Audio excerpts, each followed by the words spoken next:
Hey guys, Ramsey here. Welcome to another video. Today we have a review, and it actually is, for real this time, the final Areej Dore perfume in my collection that has not been reviewed on Channel Ram. So, today's a special day. I need to get some more Areej Dore perfumes I have not smelled yet and do some more reviews. There's actually a handful I've never smelled. The one that comes to mind I know for sure I've never smelled is called Couche Noir. That's on the list, the never-ending to sniff list, right?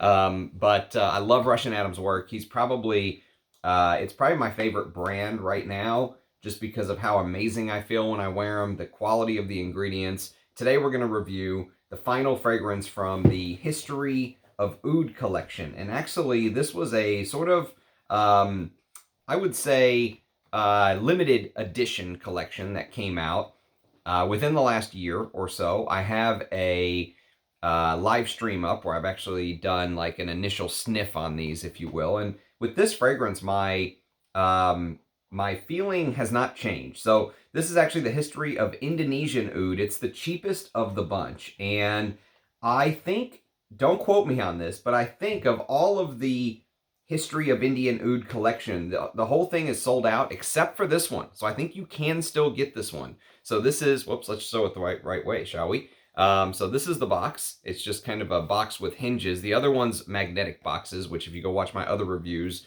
go to my Areej Dore playlist and you can see some of the other ones. But there's the absolutely beautiful presentation. Even in this cheaper presentation with this box, I love this. And yesterday I reviewed a Louis Vuitton fragrance called Nuit de Feu. And basically it means fiery night, right? And there's an oud note in there. And what's funny is that's a $410 fragrance. This $160 perfume from Areej Dore absolutely wipes the floor with the oud note from Nuit de Feu. Now, you could say, well, you get 100 mils of Nuit de Feu. Here you only get 22 mils. Okay, that's fair, right? The other thing is that this collection from Areej Dore is supposed to be representative of just the oud note. So it's not supposed to be a perfume. It's just supposed to be what the oud note itself from Indonesia smells like. So I have a little bit of a surprise for you. And we're going to talk about, obviously we're going to talk about this. I'm going to review this on this video. But before we do that, I'm actually going to talk about some actual Indonesian oud oil called Indonesian moroi. Or moroi. Actually, I don't know how to pronounce that, but bear with me. It's either moroi or moroi. So I think it might be moroi. I'm not 100% sure. But basically, Indonesian, this is an actual oud oil from Indonesia that Russian Adam sent me. And I wore it to bed last night. I've actually worn it to bed 4 or 5 times. Just this little bit. All you need is the tiniest drop. I'll get a toothpick, right? And I'll just dip it in there and just put the tiniest little bit of oil on my wrist before bed. It's absolutely stunning.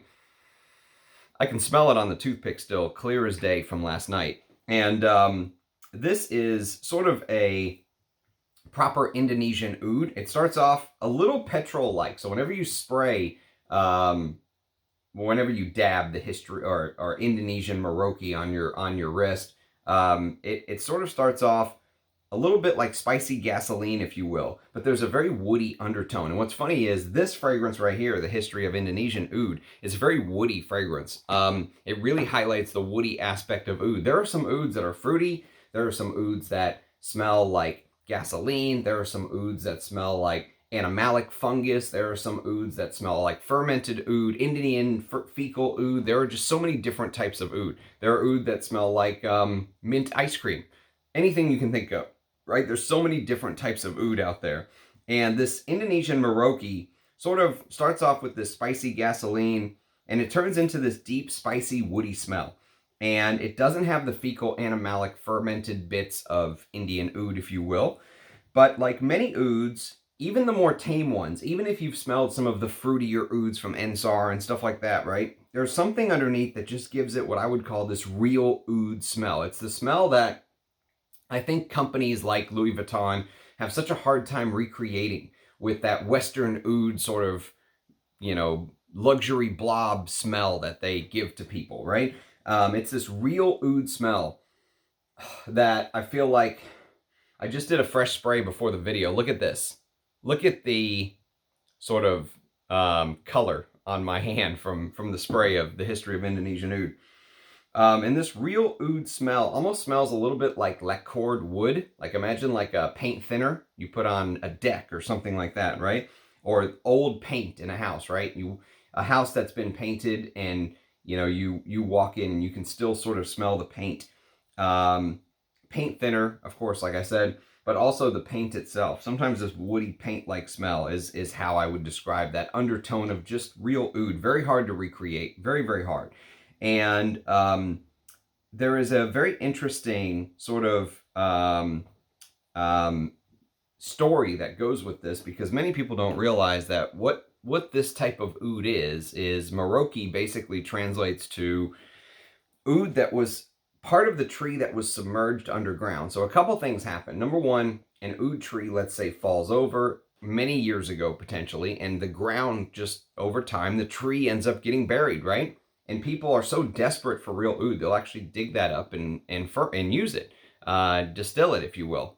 And the other part is it could be a living tree, and they're distilling the piece of the tree that's actually growing underneath the ground. There's different parts of the tree that can be distilled, right? So moroi is basically the part of the tree that was submerged, okay? Now, I don't know if there's any moroi oud in this, but there are some interesting comparisons between the Indonesian moroi oud and the history of Indonesian oud. So I just thought I would mention, because I've had a chance to sort of wear this to bed multiple times, and very few people get the pleasure of, smelling something like this. Only because of the kindness of Russian Adam have I had a chance to sniff the pure oud oils. And I can tell you that maybe it's because it's in the soil, maybe it's that earthy note, but it really makes it feel like a very mellow oud experience, very relaxing, if you will, almost like smelling a tea-like fragrance. There's something to these type of ouds that are just extremely mellow and laid back and just chill, right? And this is one such fragrance. This oud we're going to talk about here, the history of Indonesian oud.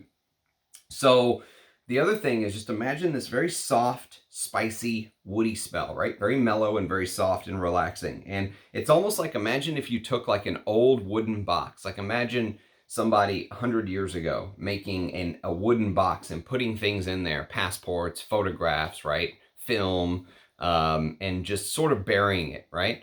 And then somebody in today's time comes along and unearths that woody box, right? Imagine finding this old box decades later and what it might smell like. That's a little bit how the Indonesian oud smell, the Indonesian moroi oud smells. There's a little bit of this old wooden box, slightly moldy, slightly decayed, but it definitely has that old woody enclosed smell, almost like walking into a library that's just been shut off for years, right? There's a little bit of that smell. So anyways, I just thought that would be cool to talk a little bit about before, since we're talking about the history of Indonesian oud. And remember, the whole point of this line is that Russian Adam tried to recreate the smell of the oud itself, right? So the whole point of this, and I'm wearing this as my scent of the day, which I've done multiple times now, and you can barely see the juice level go down, but it's because it's in this V-shaped bottle where it'll go lower and lower, faster and faster the more you use. But I really like these bottles. Apparently this was a very hard bottle to design and do, and I think he did an amazing job with the design, which really isn't the biggest part of it. Obviously the juice inside is what we care about. But here's the blurb. I'll read you from the, you can read it from here, or I'll read it from the website. But it says, this perfume composition consists of agarwood obtained via hybrid CO2 and ethanol extraction. This modern and unique method captures the most clean, resinous, sweet, and spicy scent of Indonesian oud. Coming from a sustainable plantation, as well as wild trees in Sumatra, this extract offers an affordable yet layered and complex olfactory journey that is as close to the scent of burning oud wood as possible. Discover the new direction of sustainable, high-quality, natural Indonesian agarwood in spray format. So, as of this video, you can still buy this for $160 on the Areej Dore website, which I think is an absolute steal. I've smelled all of them. I have videos on the other one, the history of Bengal oud, the history of Chinese oud, the history of Indian oud, all the other histories of the ouds. What was the other ones? The history of oud collection. I forgot the other ones. Go check out my other videos. They're actually back there somewhere. But Yes, go. You can watch all the videos from this. This is the final one I have not done a video on. And some of the other ones are very expensive. The history of Indian Oud was like $450. I think the history of Chinese Oud was 500 bucks, 550 or something. And so this is the cheapest of the bunch by far. But what's crazy is, even though it's the cheapest cost-wise, it's not a cheap smelling oud fragrance to me. And what's interesting about this fragrance is it opens up with this sort of burning accord. Remember how I said the history, or I'm sorry, not the history, but just the Indonesian moroi oud starts off with a little bit of like a petrol vibe, almost like a fuel feel, right? Think a little bit of like Fahrenheit's opening with that gasoline, right? This one starts off with a burning smell, but not burning like jet fuel or burning like, that gasoline-like smell. It almost starts off with a burning accord like a campfire would smell of burning woods, right? There's some smoke in the air. It's slightly black in color. It's not burning clean like jet fuel, right? And imagine maybe to start the fire that someone used just a little bit of starter fluid, right? Just a touch of starter fluid. And that starter fluid just adds the tiniest touch of that gasoline petrol vibe, right? Because the starter fluid was used to start the fire, right? But it's not like you're smelling gasoline that spilled on your clothes, right? It's not that pure petrol vibe. You're getting lots of the burning campfire smoke. And that's how sort of the opening begins. It's this very burning wood sensation. And just imagine the fire started with wood and fire starter. And once the fire really starts getting going, just imagine the wood starts sort of crackling, right? As the fire is going along, the wood starts crackling, right? And as the fire really gets hot, you just imagine this crackling wood, this sort of hint of what is inside the wood coming out is how I imagine it. So imagine the wood with sort of the protective bark on the outside, right? And imagine when the wood crackles, you just get this release of what's inside quickly, right? And when it crackles, you get just a little bit of release of what's inside the wood. I know it's not how it really works, but just stay with me. So imagine as it crackles, you get this sort of release of what's inside, and then the bark sort of like covers everything back up again, and you're back to smelling that burning, that normal burning wood smell. And what's inside, to me, what it smells like is it just feels like sort of that animalic, slightly, that paint thinner woodiness I was mentioning earlier, that just feels like real oud, right, to my nose, when you get that sort of inside, right? Because it's the heartwood of the tree that has that infection, right? Whenever they're actually taking the oud out of the tree, they actually take the infected bits. They leave the uninfected pieces. They actually chisel it away and take the infected piece of wood, because that's the oud. That's what the oud wood actually is. And so just imagine when the fire in this campfire crackles, you get just a tiny release of that infected heartwood. And then it's back to just smelling this old box berry-like smell, right? And so just stay with me. The story doesn't stop there. So imagine that because you are outside in the woods, the fire is burning, you've decided to bring a cauldron. Like imagine a big witch's cauldron. And I've talked about this image before while reviewing other fragrances. Like for example, if you ever watched my review from Serge Lutens, there was a fragrance called La Participe Passé, which I actually really enjoyed. Not a lot of people like that, but I really like that. I thought that was Serge getting back to basics. And then I think maybe a year later, he released this, which is, I think, one of the best modern Serge Lutens fragrances, called La Couche du Diable. And this is basically labdanum and oud. And the oud here obviously doesn't smell anywhere near as natural as an Areej Dore perfume, but it is very, very good for a, French house like this. If you want to put Serge with the Christian Dior's and the Chanel's. Well, Chanel doesn't do oud, but you get the idea, right? The Louis Vuittons, you want to put this type of perfumery in that category. I would be okay with that. Although I think Serge is probably one step above. But this is actually, you can have this for very cheap. I saw bottles of this at one point going for 80 bucks at discounters. I don't know if they're still like that, but it's a beautiful resinous type fragrance. And the reason I bring it up is that just imagine that cauldron-like idea, right? But when I reviewed La Participe Passé, and I still have to review La Couche du Diable, but they both have sort of a slightly similar, you know, sort of lava-like resinous type feel, right? Like the sticky resins, right? Kind of like just imagine real labdanum, right? Just imagine sticking your fingers together and it's almost like your fingers are glued together, right? Just this very sticky feeling.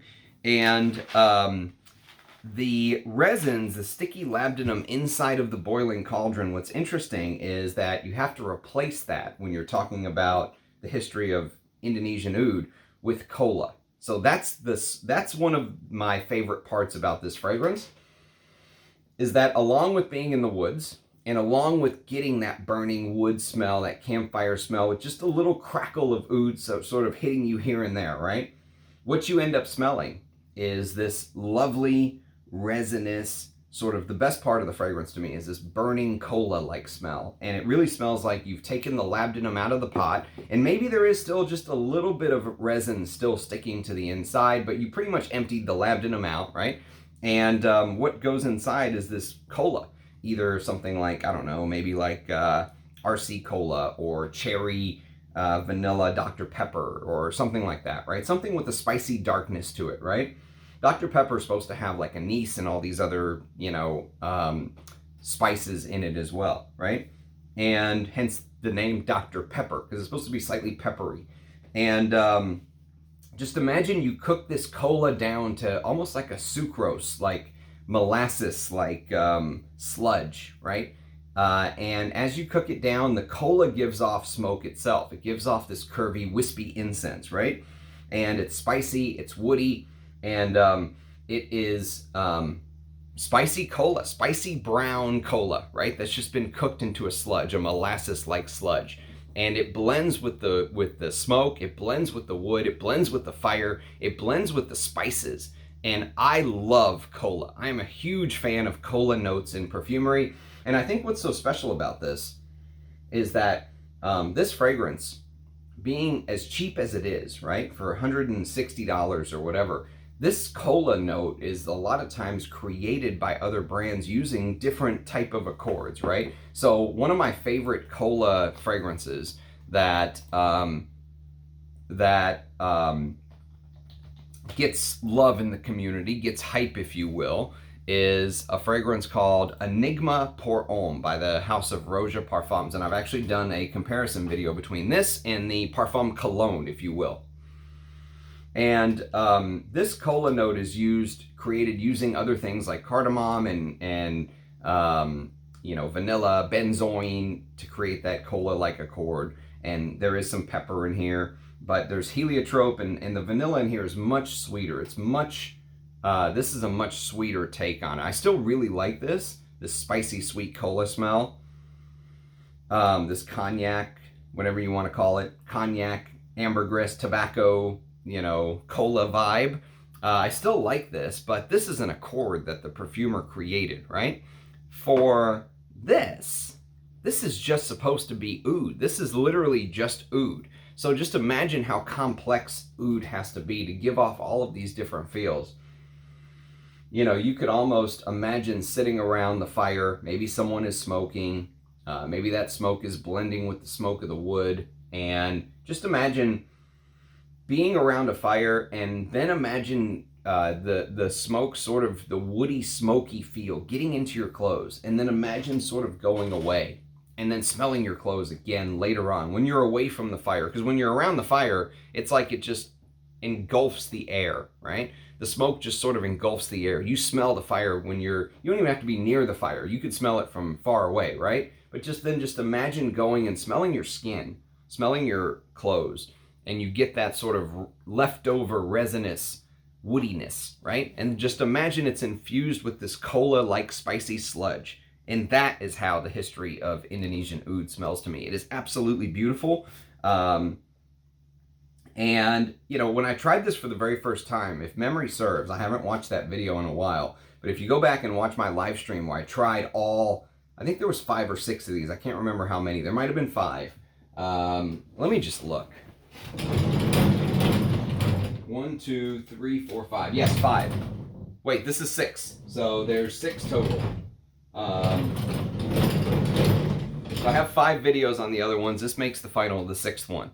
And so when I tried all 6 of those on a live stream, in one live stream, I remember sort of mentioning that this really reminds me of being sort of outside, if you will, in the winter. And, you know, when you live amongst other people in a, I don't know, like a master plan community or something like that, the houses are maybe relatively close, maybe a quarter acre, half an acre, right? Something like that. Maybe the bigger lots are an acre. That's how my neighborhood is, right? So the houses are close enough where if someone's fireplace is going, you can smell it, right? When you go outside, especially when the fireplace, the wood burning gets into the air, and then it's cold, and there's just something with blending that smoke with the cold that just hits you a certain way, right? And that's sort of what this reminds me of. But what's interesting is when I reviewed yesterday, when I reviewed Nuit de Fa, just since it's fresh in my mind, that fragrance is literally supposed to be fire of the night, right? But it just turns into sort of a frankincense, incense fragrance. It starts off sort of like an ashy black incense, and it turns into just a cleaner incense as time goes on. And so for me, I'd probably just wear Avignon. I wouldn't buy a bottle of Nuit de Fa. Even though I enjoy wearing it, I wouldn't buy it. But this one right here actually does a better job, a more convincing job of that crackly, fiery aspect. Because when you think about fire crackling, a lot of times you think about spices, right? I think about spices, like imagine like a spicy, peppery crackle, right, in the air. And that's how I described my Epic Man review. If you go watch that, it's like, I think I described Epic Man as like when the fire crackles in the air, and then as it sort of wisps the incense to the sky, that is like a green incense, right? Because of the Epic Man greenness, right? This does actually a damn good job of recreating that fiery crackle sort of spiciness without trying. It's an oud note. It's just an oud. The whole point of these fragrances is that Russian Adam just did oud and cut it with a certain amount of sort of perfumer's alcohol. Each one is cut with a different amount of perfumer's alcohol to get the, you know, wear correctly. And this one I think is a really good sort of first time oud fragrance, if you will, because I think this is a good introduction to oud for people. Like if you're someone who you listen to some of my fragrances reviews and you're like, man, I'll never buy an NSAR for $1,000. I'll never pay $580 for History of Chinese Oud or whatever it is, right? But I want something that is one step above the, you know, houses that I've been mentioning in this Western oud category, right? You want to smell something where they're using proper real oud. For $160, I don't think you can do better than this, honestly, my opinion. I think this is a great starter oud as well because it's not ultra animalic and funky, but just a little bit of that in the background. But I think you would enjoy the spices, the cola vibe. The cola vibe in here I really like. I'm really, really digging the cola vibe. Today it's in the 40s, 50s here in Texas. I think it got down to freezing last night. Perfect. Perfect wearing this today. Loving wearing this today. It's just beautiful. And the other thing is, to finish off my little story, if you will, imagine you go jogging, right? Because you go for a run, like I mentioned, you smell the fireplace, the wood's burning, the fireplace is burning and sort of mixing with the cold, and then you return back to the scene of the crime with the cauldron, right?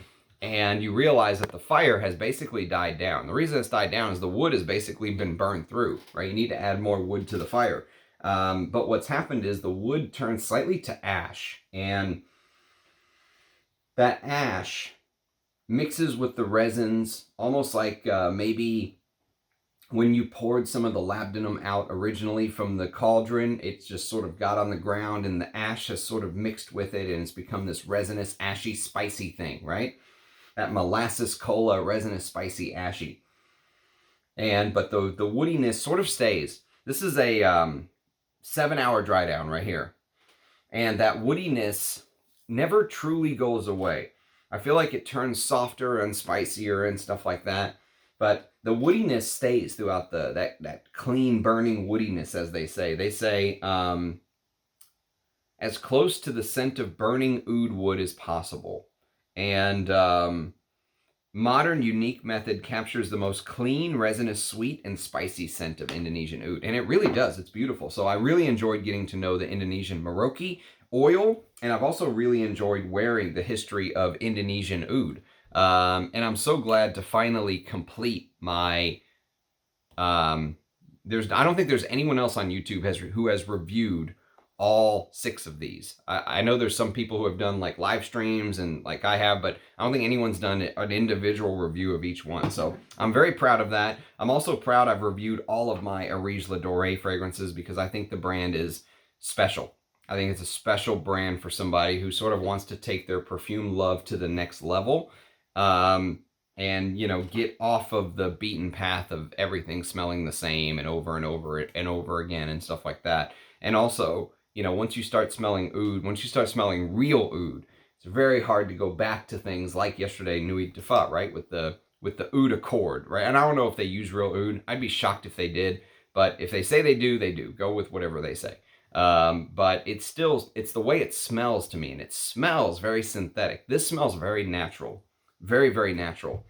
And so if you're just kind of one of those people who feels you're in a rut, you feel like you're tired of going to Macy's or the mall and smelling the same damn thing over and over, even though it's a new release, it still smells the same kind of thing, this is your out. These type of brands are your out. These are the brands that I think will rekindle your love of fragrance. Yesterday, I hit 750 videos, and somebody asked me, how in the world have you put up so many videos in such a small amount of time? I love doing this, honestly. That's the reality of the situation. If you don't love, if when you don't spray fragrances on, you don't still feel that love and passion, you're lost already. I mean, you won't continue. You know, for me, that's what keeps me going. That's the fire that kind of keeps me going, is the love of doing this and talking about these fragrances with you guys. And I know that people will tune in more if I say better things. You know, people don't like to hear fragrances getting bashed. In fact, people are so not used to it that when you say anything bad about a fragrance, it's almost like they're taken aback, even if they agree with you. I feel like people just are not used to it. They are used to everyone saying, this is the greatest thing of all time. Hurry, get it now, act now while supplies last.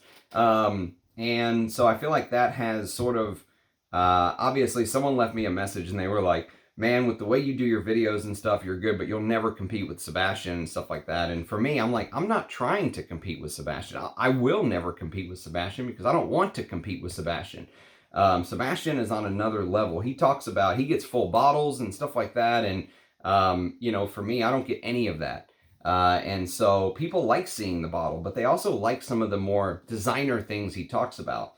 And, this may come off harsh, but believe it or not, to keep something like that going, you're almost like a prisoner. You have to talk about the newest releases. You have to talk about the newest Creed. You have to talk about the newest Parfum de Marly. You have to talk about the newest Dore. You have to, you know, and as soon as it comes out, you have to talk about it. The new Guerlain. Oh, the new Guerlain Fève Gourmand or whatever it is. You have to talk about it right then and there, or you're out of the loop. You're old news, you know what I mean? One time I put up a video and I always put the year the fragrance was produced, and someone left me a comment and they were like, man, you're late to this one. It was like 2008 or something. And I was like, you know, I'm not rushing to be the first to review, so I'm just putting it the year it was created in the title. But to keep that level of people being subscribed and constantly watching, there is a freedom in me being able to just get up here and wake up today and go, you know what? I want to review the history of Indonesian Oud. And to be quite honest, people's channels like Sebastian, they're not reviewing these. They're not reviewing stuff like this on those type of channels. They're reviewing the new MFK or whatever it is, right? You get the idea. The new Clive Christian, I don't know, the new Bond number 9, not Sebastian. He's not a fan of Bond number 9. But yes, so anyways, that's just kind of something I thought I would mention. The way to keep this hobby going truly is because you love it. You really have to love fragrance as an art form. And hopefully I can help you navigate that to the best of my abilities. Your taste may not be as good as, you know, may not be my taste. My taste may not be your taste, but no one is correct. This is all just a sort of, this is all just subjective. That's one of the things about this hobby, is that no one is right, no one is wrong, right? But I enjoy getting up here and talking about fragrances with everybody, and that's how I've been able to keep this going for 750 episodes, which I plan on doing a live stream to sort of honor that date. The last thing before I sign off is that Sultan Pasha is going to join us on a chat. He's going to come on and we're going to have a live stream with Sultan Pasha. It's going to be December the 10th. So I'm going to mention this now for every single video until December 10th. So from now until December 10th, I'm going to mention it if I remember, because I want as many people to join that as possible. Sultan Pasha sent me some very generous attars, which he is like the Leonardo da Vinci of attar making. And I'm going to talk about these. I'm going to try to do reviews on these before December 10th. That's my goal. I reviewed one Sultan Pasha fragrance on the channel, and I felt like I'm out of my element. You know what I mean? Like it's something completely foreign to me. Like I'm on foreign soil. I'm on Mars, you know. I'm on Venus or something. I'm not on Earth anymore. And so I'm really excited to have him on and just kind of pick his brain about the attar making process and how he makes some of these accords and how blending it's different from how a perfumer blends and all this good stuff, right? So I hope you guys can join in. It's going to be noon Central Standard Time on Sunday, December the 10th. That's the date that we just set today. So I will make sure to remind everybody. I hope everyone can make it, or as many people as can make it as possible. So anyways, thanks for watching. If you have experience with the history of Oud collection, or in particular the history of Indonesian Oud, do let me know. Let me know what you think of Areej Dore, of course, as a brand. And love seeing your faces in the comments. Love the interactions. Thanks to everybody who gave me well wishes for the 750 episode. That was very, very generous and kind. So cheers, guys, and I'll catch you next time. Bye-bye.